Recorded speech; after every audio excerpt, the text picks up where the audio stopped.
राम रघुपति राघव राजा राम पतित पावन सीताराम सीताराम सीताराम भज प्यारे मन सीताराम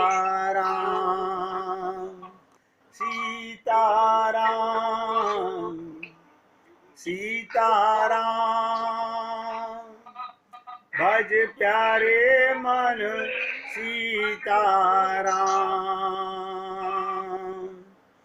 रघुपति राघव राजा राम पतित पावन सीताराम रघुपति राघव राजा राम पतित पावन सीताराम सीताराम सीताराम भज प्यारे मन सीताराम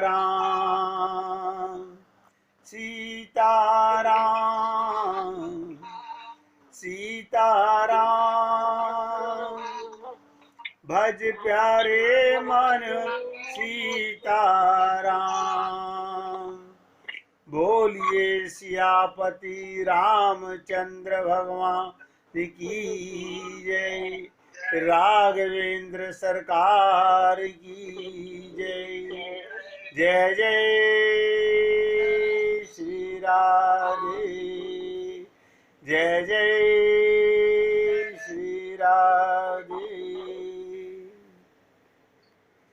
सभी भक्तों से निवेदन, बहुत एकाग्रचित्त होकर के सत्संग के प्रत्येक शब्द को हृदयंगम करने का प्रयत्न कीजिए। आज देवोत्थान एकादशी और तुलसी विवाह दोनों की सभी भक्तों को हार्दिक शुभकामनाएं।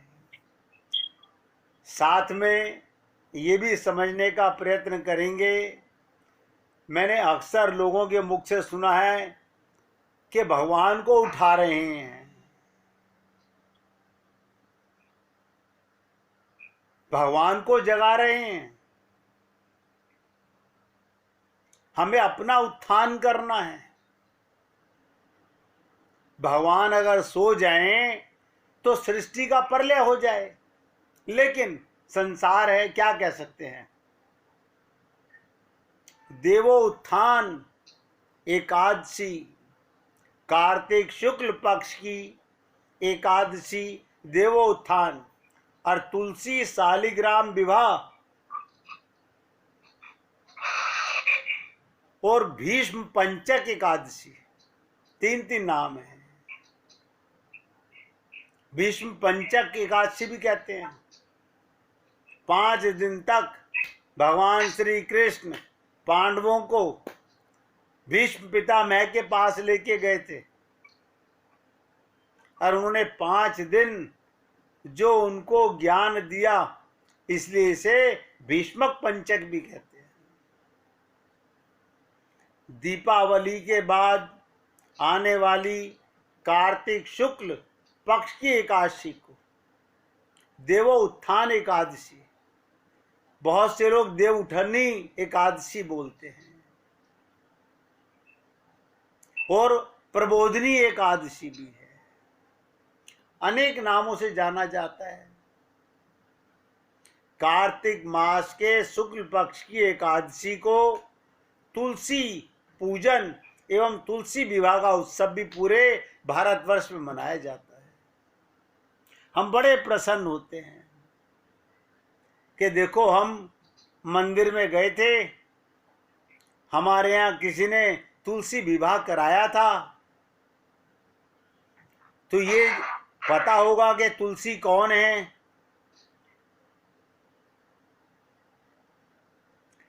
हमें तुलसी का विवाह तो अनंत जन्मों पहले हो चुका। विवाह माने क्या होता है? संबंध। लेकिन हमारा संबंध, हम बड़े प्रसन्न हो रहे हैं कि भगवान बड़े खुश होते हैं कि तुलसी से विवाह करके, यानी हम विवाह कराएंगे। ये ऐसा पंडितों ने जंजाल चला दिया संसार में, दुनिया भ्रमित हो रही है।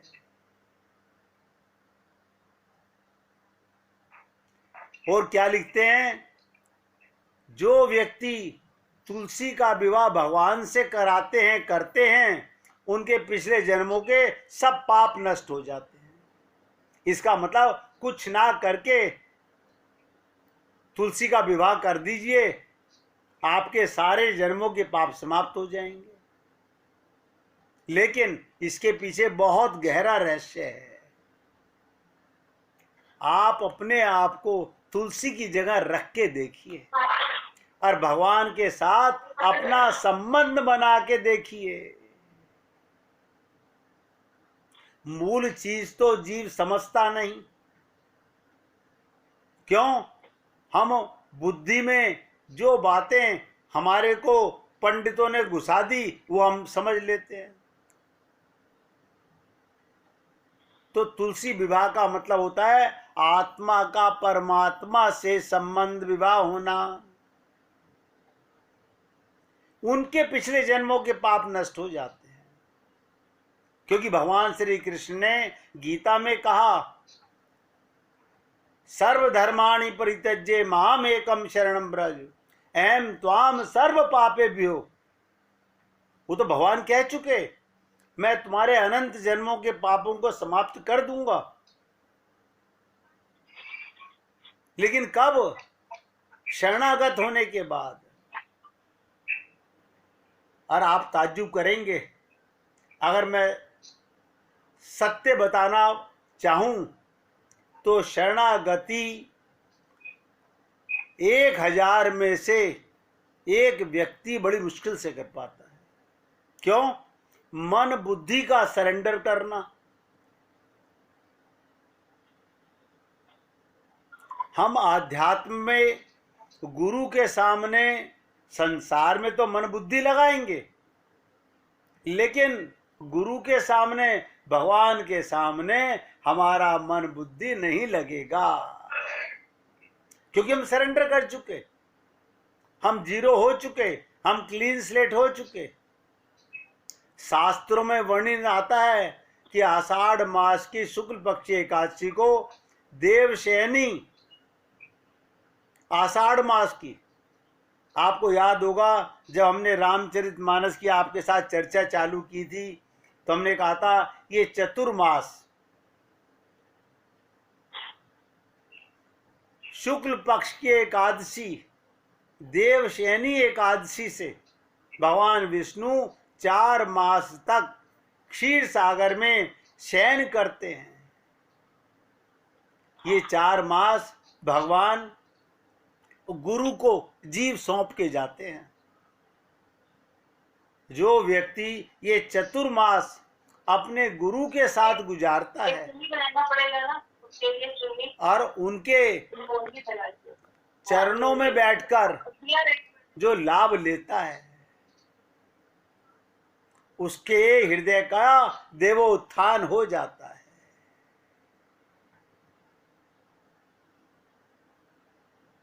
यानी हमारे हृदय में भगवान का प्रेम जागना, ये देवोत्थान एकादशी है।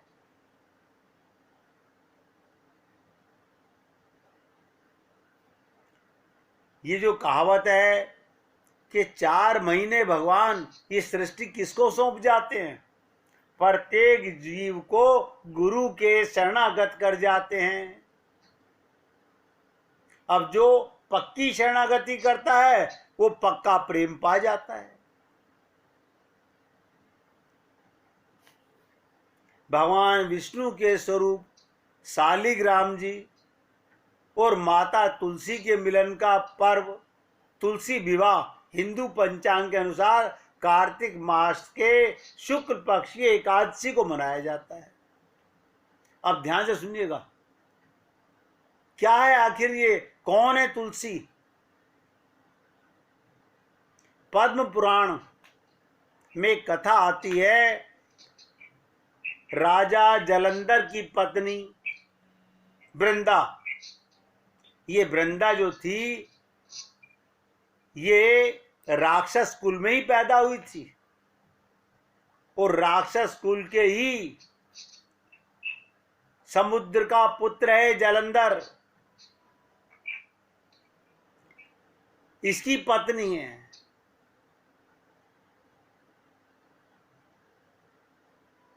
ऐसा क्या हुआ, ये सब चीजें कैसे घटी? अब गहराई से कोई समझना चाहे और उसका निचोड़ समझना चाहे, मैं आपको सरलता में बता रहा हूं। ये तुलसी पूर्व जन्म में एक लड़की थी जिसका नाम था वृंदा, राक्षस कुल में उसका जन्म हुआ। बचपन से ही भगवान विष्णु की भक्त थी। आप कहेंगे राक्षस कुल में, तो भक्त प्रहलाद भी राक्षस कुल में ही हुए हैं। बहुत राक्षस कुल के अंदर भगवान के भक्त होते हैं।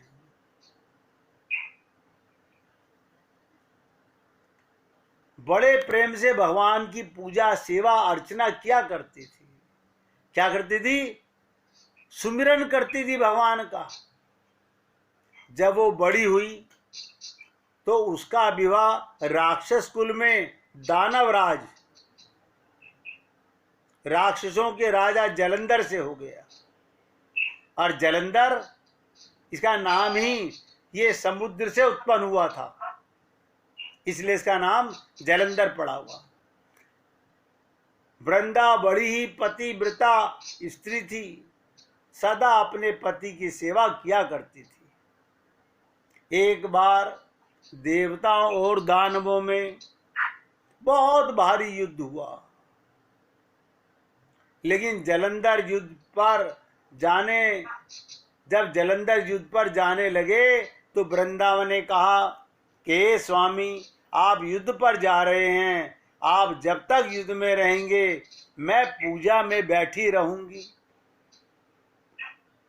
और आपकी जीत के लिए अनुष्ठान करूंगी। अब आप सोचिएगा कि वृंदा किसका ध्यान कर रही थी, किसकी पूजा कर रही थी? भगवान विष्णु की। अपने पति की जीत के लिए, दीर्घ आयु के लिए ये वृंदा भगवान विष्णु की ही पूजा कर रही थी। और जब तक करूंगी, जब तक आप वापस नहीं आ जाएंगे, मैं अपना संकल्प नहीं छोड़ूंगी। अब सोचिए, राक्षस जलंधर के युद्ध में चले जाने पर वृंदा व्रत का संकल्प लेकर उनके व्रत के प्रभाव को देखकर सारे देवता जलंधर को नहीं जीत सकते थे। कोई देवता जलंधर को नहीं जीत सका। क्यों? उसकी पत्नी भगवान विष्णु की भक्ति कर रही है। सबने भगवान विष्णु से प्रार्थना की कि हे नारायण, आप ही कुछ कीजिए। तो भगवान कहने लगे, वृंदा मेरी परम भक्त है, नोट करो। ये भक्ति का कमाल है, ये प्रेम का कमाल है। उसके साथ भगवान ने कहा, मैं छल नहीं कर सकता। फिर भी देवता बोले, भगवान दूसरा कोई उपाय भी तो नहीं है। जब आप ही हमारी मदद नहीं करेंगे तो ये राक्षस जलंधर हम सबको समाप्त कर देगा। भगवान ने कहा, देखिएगा, कई बार भगवान ऐसी लीला करते हैं जिसके पीछे हम लोग उस तथ्य को पकड़ नहीं पाते। भगवान ने जलंधर का रूप धर के वृंदा के महल में पहुंच गए। जैसे ही वृंदा ने अपने पति को देखा, वो तुरंत पूजा से उठ गई और उनके चरणों को छू लिया। जैसे ही वृंदा ने उनका स्पर्श किया, अब देखिएगा लोग वाग जो कथाएं लिखते हैं उसमें क्या लिखते हैं, जैसे ही वृंदा ने भगवान के चरण छुए, अरे भगवान किसी भी रूप में आ सकते हैं, कहते हैं उनका संकल्प टूट गया। संकल्प नहीं टूट गया, साक्षात्कार, नारायण का साक्षात्कार हो गया। युद्ध में देवताओं ने जलंधर को मार दिया, पाप का समाप्त हो गया, राक्षस मारा गया और उसका सर कट के वृंदा के महल में आके गिरा। अब वृंदा ने जब देखा कि दो दो पति,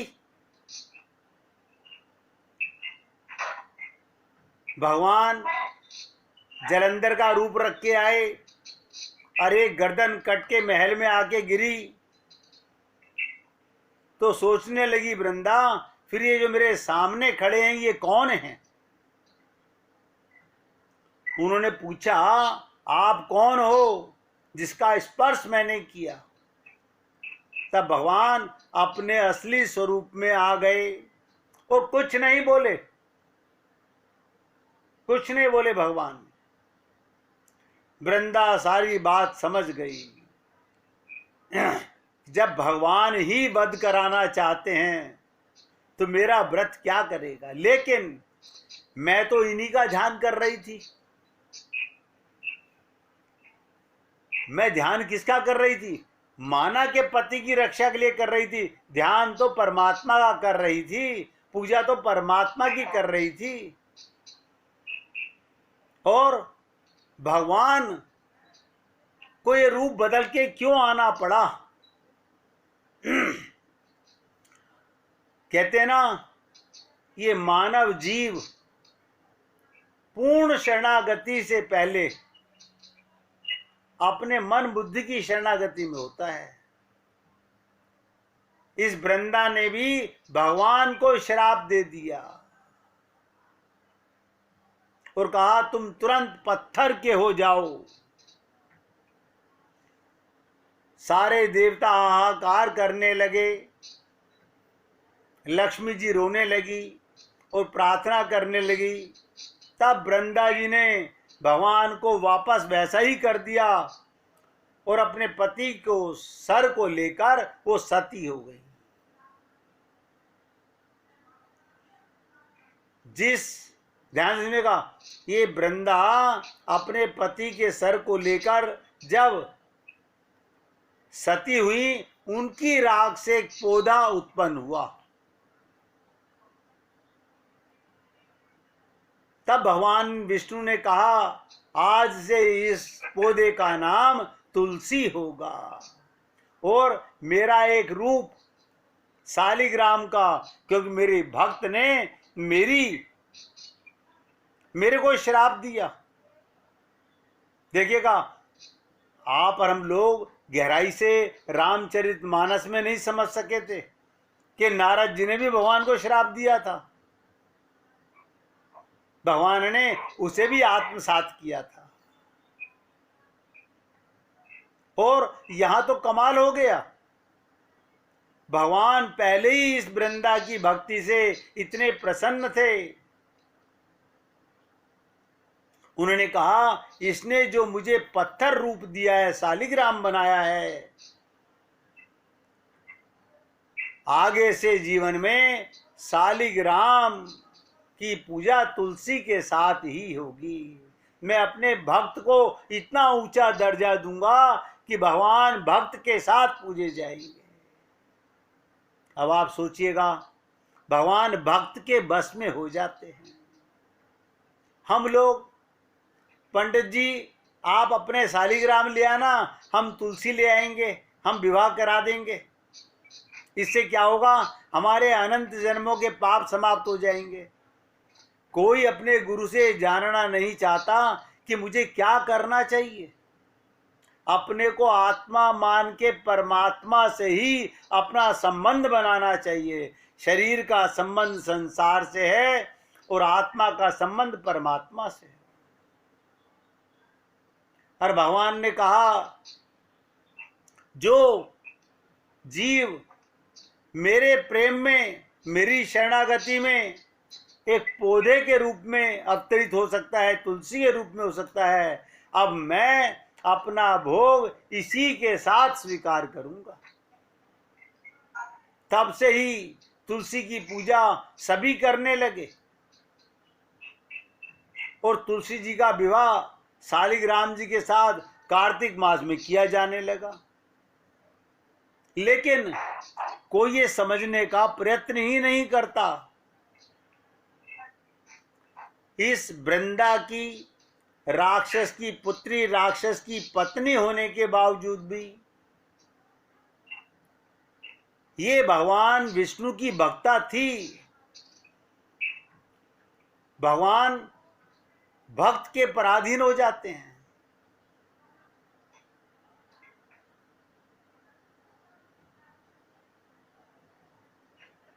तो पद्म पुराण में आता है कि त्रिकाल विंता पुत्र प्रयास तुलसी यदि विश्वसिते काय शुद्धि आश्चंतरण संत बिना तुलसी गंध मादाय यत्र गंछन्ति मारुता दिशो दशश्च पूताश्च भूत ग्राम श्रुतुर्विद्या।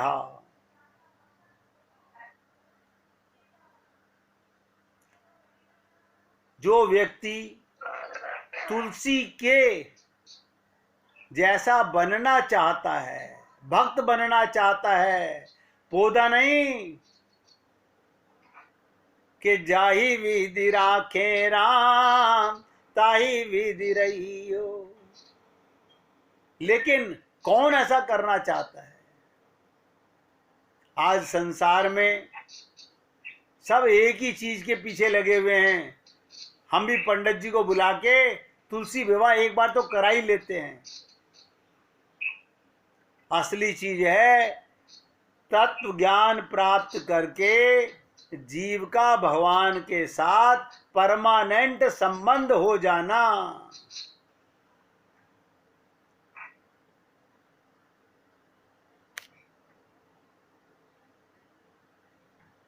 तुलसी को विष्णु प्रिया भी कहते हैं।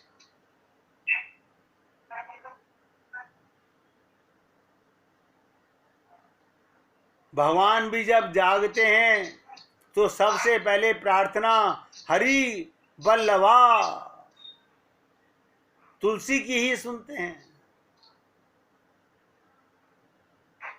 मैं तो आप लोगों से केवल निवेदन कर सकता हूं, ठीक है संसार में जो कुछ चल रहा है आप अटेंड करें ना करें आपका मन है, लेकिन अपने को आत्मा मान के जब एक राक्षस की पत्नी, राक्षस की पुत्री भगवत प्राप्ति कर लेती है और ऐसा कर लेती है कि भगवान शालिग्राम स्वयं अपनी पत्नी के रूप में, आनंद कब है जब भगवान हमें स्वीकार करें, और वो भी अर्धांगिनी के रूप में। राधा को भी तुलसी की पूजा करनी पड़ी, तुलसी का मंदिर अपने महल में बनवाना पड़ा। इसलिए भैया मैं तो केवल अपने छोटे से शब्दों में आपसे निवेदन करता हूं, ये मौका मनुष्य शरीर ऐसे ही नहीं मिलता है, बहुत कठिन है ये मिलना। शरणागति के ऊपर एक छोटी सी लीला सुन लीजिए, फिर रामचरितमानस की चर्चा करेंगे। एक दिन एक भक्त ईश्वर की शरणागति के लिए ऋषि के आश्रम में गए। आश्रम के बाहर एक बूढ़ी माँ आश्रम की सफाई कर रही थी। ध्यान से सुनिएगा। आश्रम के बाहर एक बूढ़ी माँ आश्रम की सफाई कर रही थी। जैसे उस भक्त ने आश्रम में प्रवेश करना चाहा, बूढ़ी माँ उसके सामने आ गई और भक्त ने कहा, अमंगल अमंगल। भक्त ने बहुत खरी खोटी सुनाई और उस बुढ़िया ने क्षमा याचना की। गुरुदेव अपनी योग माया से सब कुछ देख रहे थे, सुन रहे थे और भक्त ने आश्रम में प्रवेश किया। गुरु के शिष्य द्वारा अपना प्रस्ताव रखा। गुरु के आदेश के अनुसार उस भक्त को 1 वर्ष तक हरि नाम का जाप करने को कहा गया। गुरु ने कहा 1 वर्ष तक तुम भगवान का सुमिरन करो, तभी उन्हें दीक्षा दी जाएगी। गुरु के आदेश के अनुसार भक्त ने हिमालय पर जाकर 1 वर्ष तक तप किया और वापस आया। उसी दिन की भांति उस बूढ़ी माँ से झाड़ू में थोड़ा कूड़ा उसके कपड़ों पर गिर पड़ा। भक्त मुख से कुछ नहीं बोला, लेकिन अपनी आंखों में क्रोध भर लाया। अपनी आंखों में क्रोध भर लाया और आगे बढ़ गया और गुरुजी से याचना की, परंतु गुरु ने आदेश अनुसार अब क्या कहा, रूप ध्यान से। अभी तक तो तुमने केवल नाम का स्मरण किया है, अब जाओ रूप ध्यान से 2 वर्षों तक गोबर से बने हुए, ध्यान से सुनिएगा, गुरु ने क्या कहा, गोबर से बने हुए कुटिया में हरि नाम का जाप करने को कहा। भगवान का रूप ध्यान करना और गोबर के बने हुए कुटिया में रहना। जब 2 वर्ष की अवधि समाप्त हुई, भक्त फिर आश्रम की ओर चल पड़ा। गुरु ने उस बूढ़ी माई से क्या कहा, कोई भी भक्त हमारे आश्रम में आए तो सबसे पहले भरा हुआ कूड़े का टोकरा उस पर डाल देना। बूढ़ी मां जब सामने देखा वही भक्त, अब करे तो क्या करे, गुरु का आदेश था। बूढ़ी मां ने कूड़े का टोकरा उस सेठ जी के ऊपर डाल दिया और झट से अपनी आंखें कान बंद कर लिए। उसी समय एक मनमोहक दृश्य प्रकट हुआ। ये क्या हुआ, वही सेठ जिसमें पहले अहंकार था, वो तुरंत उस बूढ़ी मां के चरणों में लिपट गया और लिपटते के साथ ही प्रेम की गंगा आंसुओं से उसके चरणों को धोने लगी। और भक्त ने कहा, मां, ईश्वर का मार्ग आपके चरणों से होकर जाता है, मेरी भूल के लिए क्षमा करें। गुरु ने उस भक्त को सीने से लगाया। गुरु तो अपने प्रत्येक शिष्य का कल्याण ही करना चाहता है, लेकिन वो पूरा जीवन प्रयत्न करता है कि अपने संपर्क में आने वाले भक्त के अंदर, नोट करो, छुपी हुई आसक्ति, ममता मोह आसक्ति की भावनाओं को उजागर करके ईश्वर के मार्ग पर लगाता है।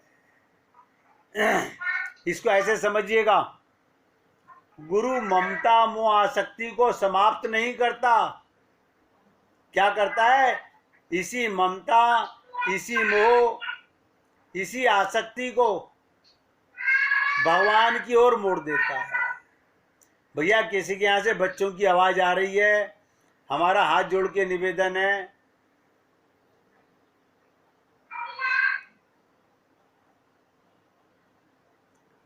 तो गुरु का काम है केवल भगवान की ओर मोड़ना।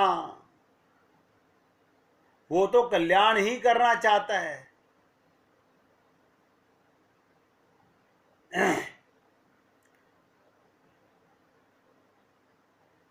कहते ना, गीता के 5वें अध्याय का 7वां श्लोक, नाम स्मरण करते रहते से अंत काल में भगवान का चिंतन हो सकता है। श्री कृष्ण को, अर्जुन को ये बोलना पड़ा। अर्जुन को स्मरण भक्ति का गूढ़ रहस्य समझाते हुए भगवान ने क्या कहा? आप और सब लोग स्मरण भक्ति को गहराई से समझने का प्रयत्न कीजिएगा। भगवान कहते हैं, जो व्यक्ति, जो जीव अंत काल में भी, बताइए, अंत काल में भी मुझको स्मरण करता है और मुझे स्मरण करता हुआ शरीर का त्याग करता है, वो मेरे साक्षात स्वरूप को प्राप्त होता है। इसमें कोई संशय नहीं। सब बातों का सार भगवान को याद करना है, जिसे संत महात्मा एक दोहे में कहते हैं कि ध्यान में रखना सदा भगवान रहते साथ में। आपके परिवार में जितने भी जीव हैं सब भगवान का रूप है। उनके साथ आपके जो भी संबंध हैं वो गलत नहीं है।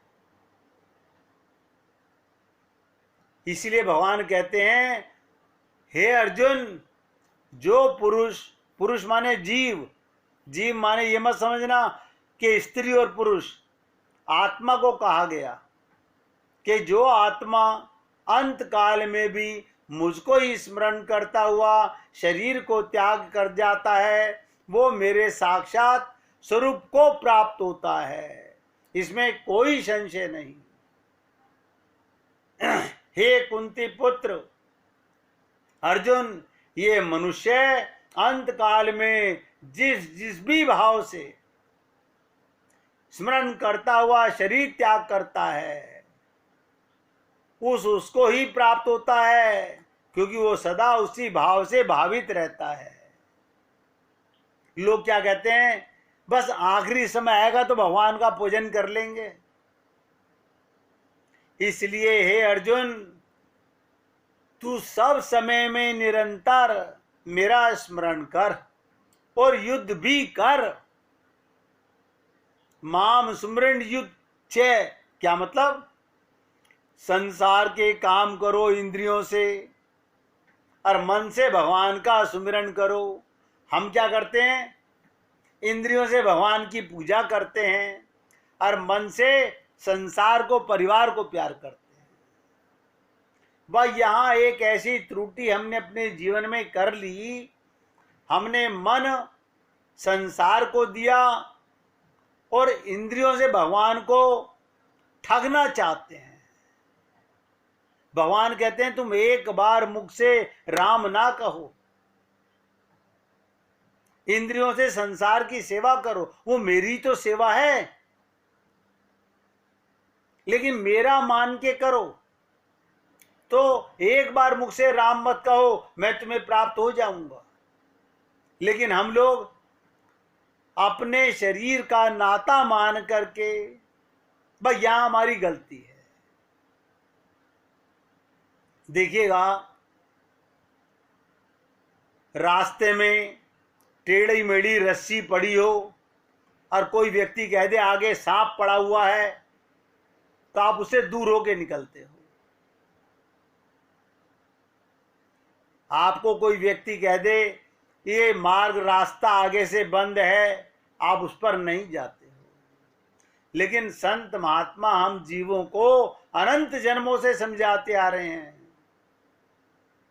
कि माया मा ठगनी हम जानी। हम नहीं समझ पा रहे। भगवान ने कब कहा कि तुम परिवार की सेवा मत करो, परिवार से प्रेम मत करो? भगवान तो कहते हैं इन सब में मैं बैठा हूं, मुझे देखकर प्रेम करो ना। हम भगवान को प्रत्येक जीव में नहीं देखते, हम उसके अंदर अपना स्वार्थ, अपने शरीर का संबंध मान के प्रेम करते हैं। और भगवान कहते हैं, हे अर्जुन, तू सब समय में निरंतर मेरा स्मरण कर, मेरा स्मरण कर और युद्ध भी कर। संसार के कर्म ये युद्ध हैं। इस प्रकार मुझ में अर्पण किए हुए मन बुद्धि से युक्त होकर तू निसंदेह मुझको प्राप्त होगा। निसंदेह। आपको संदेह करना है तो अपने आप पर कीजिए, क्या मैं भगवान का स्मरण करता हूं या नहीं करता हूं, इस पे डाउट कीजिए। मैं सत्संग को यहां विराम दे रहा हूं।